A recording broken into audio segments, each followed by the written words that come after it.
สวัสดีค่ะเดี๋ยววันนี้ผมจะมาตัดผมให้ทะเล ตอนนี้คือกำลังเอ็นดูน้องพายุกับน้องสายฟ้าม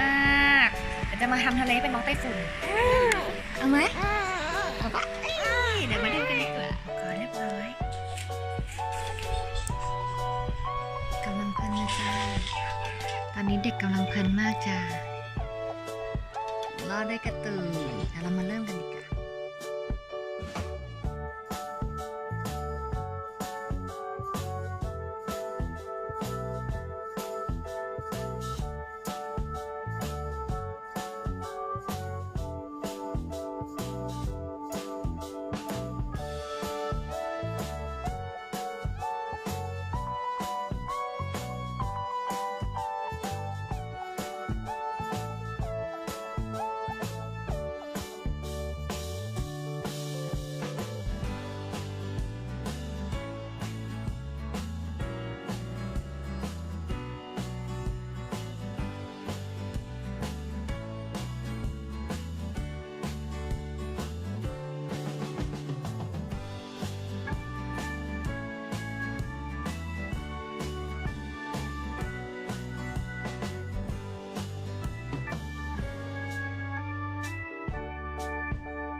ชอบไหมลูกหล่อไหม